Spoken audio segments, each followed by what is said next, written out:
When life gets unpredictable, preparation matters. In medicine, it's all about staying alert, ready for whatever comes through the door. On the road, it's no different. That's why Volvo designs vehicles to help anticipate risk, reduce harm, and protect lives. The Volvo XC90's advanced safety systems inspire confident decisions wherever the road takes you. The Volvo XC90, for life. Proud sponsor of the Pit Podcast. Learn more at volvocars.ca/safety.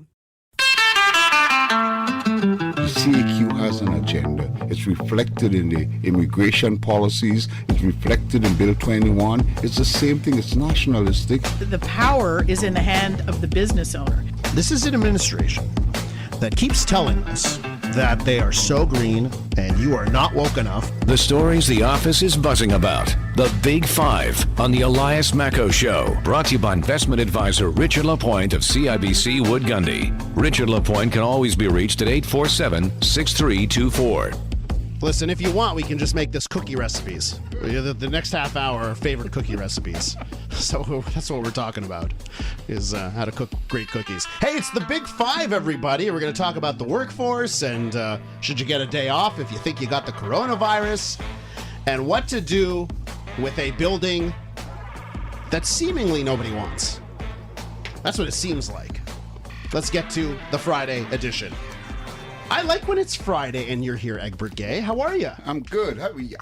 Egbert Gaye is the founder and editor of Montreal Community Contact and a Friday favorite around here. Trudie Mason, good day to you. Good Friday morning. Good Friday morning. Okay, guys, let's start with the heavy, and then maybe we'll work to the fun. Okay, we eat the vegetables before the dessert. You're cool with that? Anything for Great. you. What do we do about the fact that trade schools in Quebec, they are struggling to find students?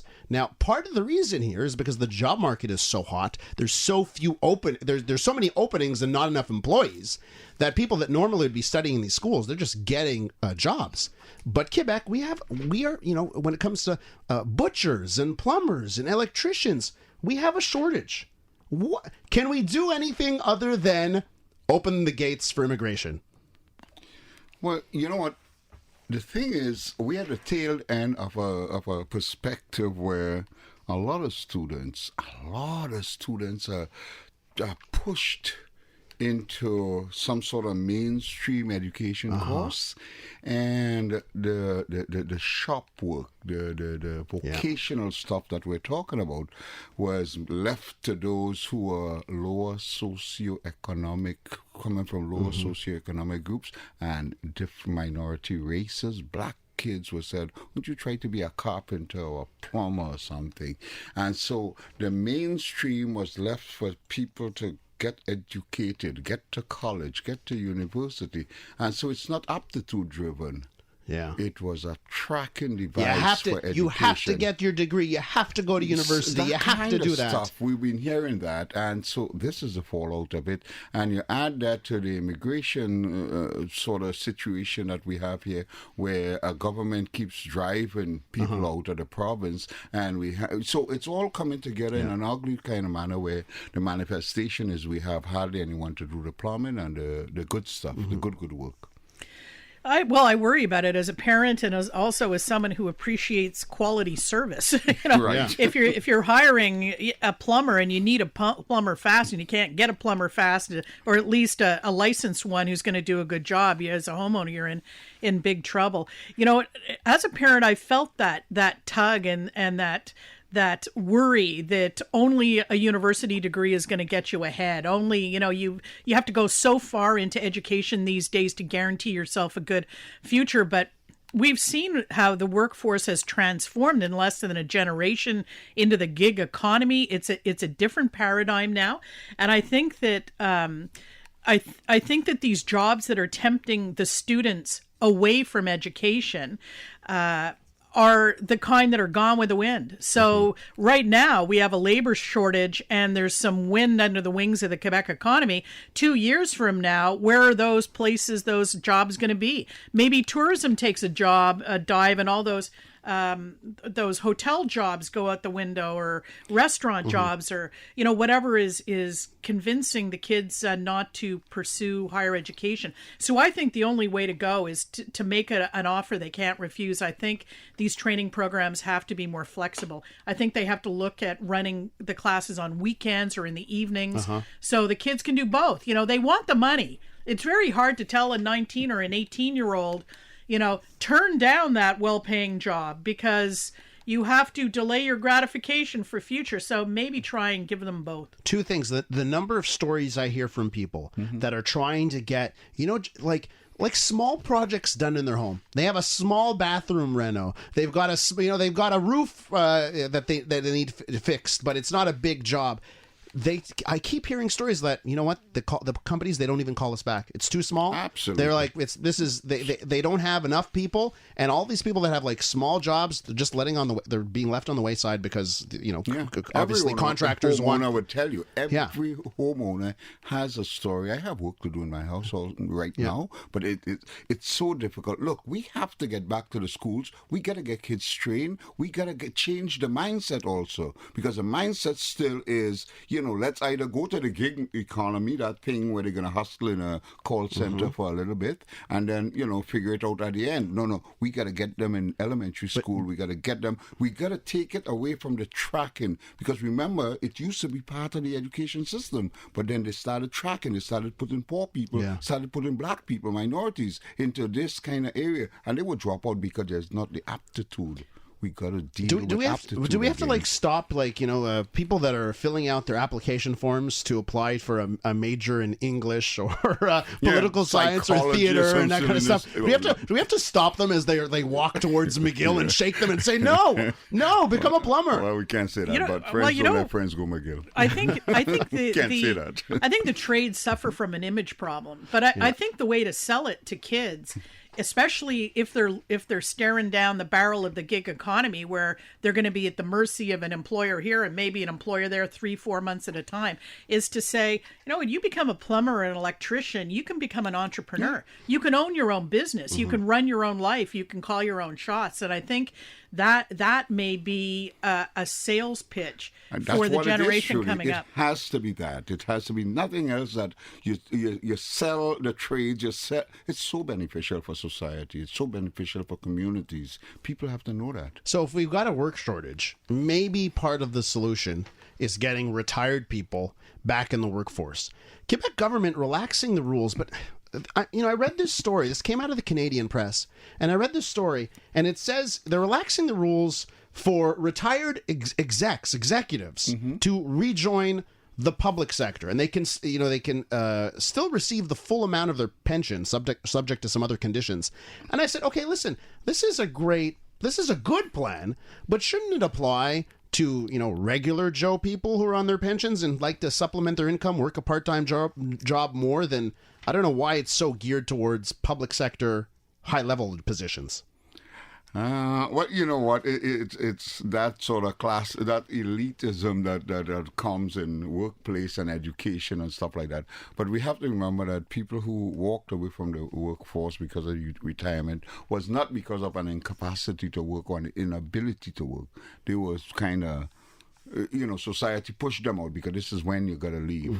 Now, anyone you can get back into the workforce who's 65 and 70 years old and still able and want to work, we should encourage them to come back. Everyone, because you need that young guy to learn from a seasoned professional in whatever field. Yeah, I have the same take on that. I don't see much of a downside to it, and I think the problem with the labor shortage is that there aren't enough young people to fill the lower rung jobs, and so the ladder has stalled. Right. Because if there's no one to replace you, you're not going to get promoted, right? So, and then you're not going to bump someone else up and someone else up. So these executives that they're trying to lure back are basically the irreplaceable experienced people that they want to keep in the job longer. And in a way, the government has done this to themselves, because we had that report just a couple of days ago that said the pension benefits for government workers are so good that on average they can retire 3 years earlier than people in the private sector.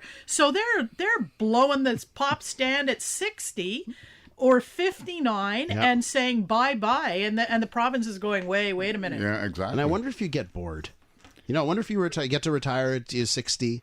And then, and people in 60 are in such great shape nowadays, right? It's not like before. People in 60 are in great shape. I wonder if it's like 2 years later, like, oh my goodness, get me a job. Certain types, the individuals would be bored. Yeah. Others would write books or do stuff that Trudie does, all those craft stuff. At my quilting machine, There you go. Because your opinion matters. Elias Makos, CJAD 800. I got a really interesting text message. It goes to the first topic we had on the Big Five, so I want to read it here. It's from Nigel. And Nigel has this interesting suggestion. I think, Egbert, you'd be a fan of this, because we were talking about, ending the stigma of some sort of trades and that kind of stuff. Make trade studies available in universities to end the stigmas. If there was a bachelor's of plumbing, right? A bachelor's of plumbing student could graduate in the same line as a bachelor's in business administration. But isn't that a good point, right? Like maybe for some people, because you can't go to Concordia or McGill, right? And you got to go to some place that you've never heard of. Maybe that's a mental block. We have to find a cluster of studies that would fit into a university perspective. Concordia right? would a do big thing, a cluster. Concordia so it would would do be plumbing that. and something else and a number of associated trades, I would imagine. And Trudie is a professor. She would know better. Now, I'm saying at the CJAD level, you could probably make it like a 3-year career program or something. No, but imagine if it was the universities that were doing it. So you'd feel, hey, I graduated from, I have a BP But it can't be just from in plumbing. Concordia. It's got to be some plumbing and something, and some associated thing. Yeah, you're probably right. I'm actually in favor of that because, I have a theory, right, that like 98% of Montrealers have at one point gone to Concordia. Yeah. So let's bring it up. let's bring it up to 100%, right? Okay, let's talk about the sniffles. Who here this week has gone into work not feeling the greatest and said, oh boy, am I coming down with the coronavirus? And I guess there's an interesting question in a time like right now when we're worried and we hear the stories, we got, presumptive cases and confirmed cases in Quebec. Should there be, whether it comes down from the government or maybe corporations need to take the ball here and say, you know what, for the time being, it doesn't count to your sick days. If you feel like you have something, if you just traveled somewhere, you stay home and it won't count to the sick days. A lot of people are saying, listen, I do it, but I'm going to use up all my sick days and I don't want to have that actually happen for when I'm actually sick. What do you think, guys? Do we need to have some special exemptions here? Listen, recently I was reading about Canadian Tire not even allowing a worker to go to do jury service. So the zest on the part of the corporation to allow people to stay home is kind of waning. It's kind of the only way this is going to work is that the government, it has to be a countrywide, federally driven initiative as we fight the coronavirus. We have to have the federal government telling employers that you got to commit yourself. I want to to be that. beneficial at the end of the day. I know there's maybe a short-term cost. But a long-term or medium-term, have to tell them. won't we actually, like if the government says, hey, sick days are paid from now on for the next little while, don't you think it's actually a net benefit at the end of the day? 100%. We got to get people working at home. We have to get people staying at home. We got to get people away from bigger crowds. And that starts with the government. I think telecommuting is one thing, and I think probably more employers should encourage it. I think it's costly for small and medium businesses to have employees lose employees for 2 weeks and have to continue to pay salary. So I have some sympathy on the business side. But speaking, Egbert, from your lips to the ear of the finance minister, because the finance minister announced this morning that Canada is looking at a program to help support people who have to go into quarantine because of COVID-19. Now, how they're going to do that, no details yet. Maybe it'll be through EI. You'll get a special EI support or something or other while you're off, when you're sick, or just when you're in quarantine, if they're asking a lot more people for voluntary quarantine. So I think you're right. There has to be some type of a national program, because otherwise it would really be onerous for employers to have to deal with these lengthy absences. Because we're waiting for the federal government, for the World Health Organization to declare pandemic. And then we can speak that kind of talk, right? Then we can actually get into that. But we have to be ahead of the game. That pandemic mode or initiative, that's part of it. You have to make contingency plans. Finance has to be a big part of the contingency plans. But, the federal government is sort of tiptoeing towards, what has to be done. I think it does have to come from the federal government because the workplace has changed, right? Off the top of the show, one of you mentioned the gig economy, right? The gig economy where people just work for themselves and they do this here and they do that there. They don't work. They don't get paid. I just got a text message here. Some people don't get paid when they get sick, so they have to go to work. And I think that's why it does have to come from the top, right? So you can say, good-natured corporate citizens can do what they want, but right now you've got such a big part of the population that they need to work. If you make your living being an Uber Eats driver, right, and you don't work, you're not getting paid, so now you're driving around delivering everyone's food, and you've got something terrible. That's not good. I think that's something that has to be done. And it's good to see. And I'm looking at the finance minister Bill Morneau speaking right now on some of the things the government is going to do, as you mentioned, Trudie. And I think that's got to be part of it. Let's move ahead of this and make sure that people don't have to choose between putting food on the table and making everyone else sick. Okay, you guys know the Empress Theater in NDG? Live next to the Empress. You live next to the Empress, right? I've driven by it many times. So I was in NDG for 10 years, living in NDG 10 years. Many a dog walk past the Empress Theater. Right now, looks run down, and it's got this terrible fencing around it. And I don't remember a time where it wasn't in some sort of chaotic state, right, where we don't know what's going to happen. CTV Montreal's got a bit of an exclusive. They say that the Empress Theater could finally be demolished to make way for affordable housing or a community space. I say good riddance. I get it. I know the facade there's some beauty to it. If you look back at it, it comes from the 1920s. But Greta Garbo is no longer in theaters, okay? And I think we have to sort of say at a certain point, if it's been 20 years plus, that nobody could get together a plan to do something with the building, let it go. And I worry here what's going to happen is you're going to get, the heritage people involved. And listen. And the average NDG person wouldn't want you back in NDG. But that's the opposite. So it's got to stay until when? Until it collapses on its own? When does it have to stay, Egbert? Look, here's the deal. Look, the facade, like you say, is just amazing. And the building has become part of that NDG narrative, that NDG look. The Empress Cinema 5 is what it was called. You're probably too young to even know that. I am Cinema 5, right?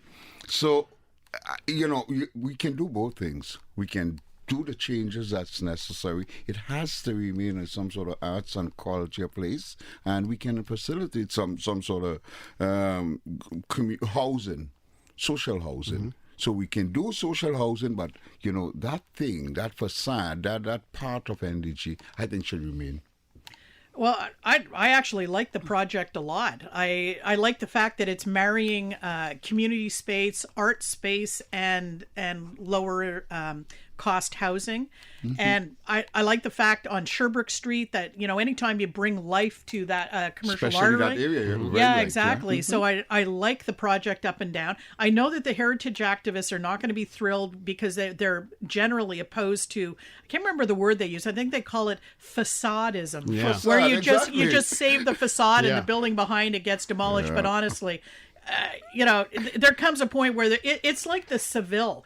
I spent years because the station used to have offices right across the street from right near the Seville, down the street from the Seville. I spent several decades watching that building cave in on itself with bits of it falling into the sidewalk. It was ridiculous, and it came to a point where you just wanted to kind of say to these conservation people, really, is this what you had in mind?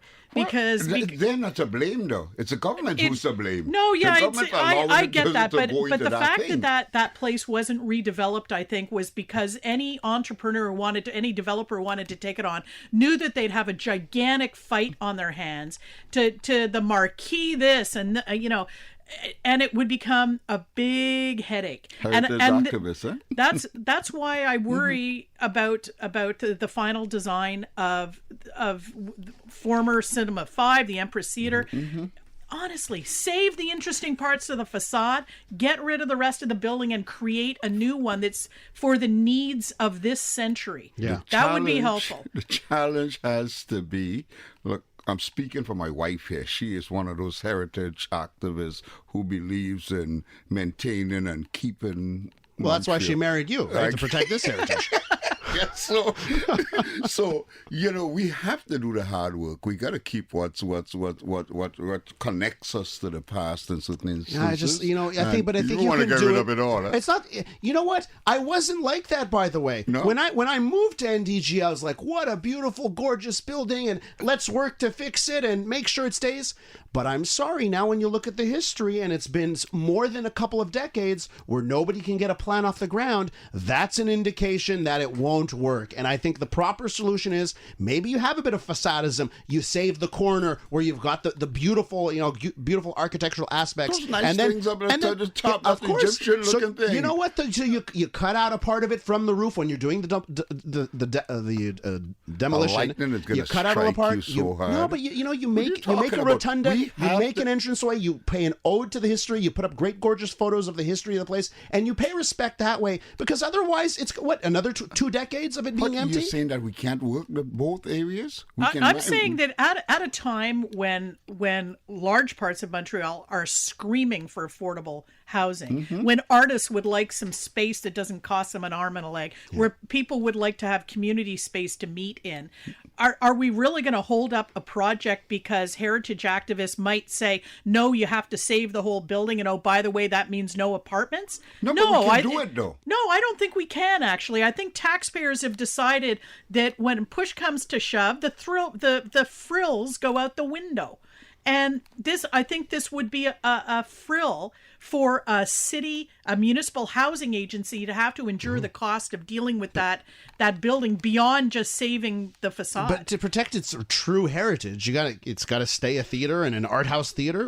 What exactly happens in your plan? I'm Egbert? sort of surrendering, but I think that we can maintain some of the facade, and I think we can have community housing, social housing, and we can have those community activities and places for arts and culture people to do their thing. Can we also ask a question about, this place went up in the 1930s and was inspired by the whole discovery of the Tutankhamun tomb, right? Exactly. So basically what was then a fad in architecture now becomes this sacred cow. Yeah. Montreal has You to are preserve so an Egyptian-themed building? Really? You're so wrong and cruel. Here's the deal. It's not that. That's not what we're maintaining. We're maintaining its place in NDG. What's the We're place? that little piece of NDG it's got that's always been there. No. It's For over 2 decades, its place in NDG has been surrounded by temporary fencing and various stages of being decrepit. I'm so happy that you left. Egbert, I just said you want it to be an art house theater, and you're like, no, we're going to have to put social housing and keep a part of the facade. That's what I'm saying, right? No, you want it demolished. Well, you know what? If that's the best plan, let's demolish it, but keep part of the facade. You can keep part of the ceiling too. It's amazing what you can do with technology now. We actually, I think, all agree. I do, yeah, that's right. And it's so true because I bet you if you went back to like the 1920s, it was built in 28, I think. You go back to 1928. I'm sure people were walking by like, oh my goodness, what a disgust. Like, oh my God, this place was who thought of this architecture, right? So it's interesting how the times change on that end. All right. That's the Big Five. Egbert Gaye and Trudie Mason, you have fantastic weekends. Can you do that for me? All the best. Do me a personal favor. And have a great weekend.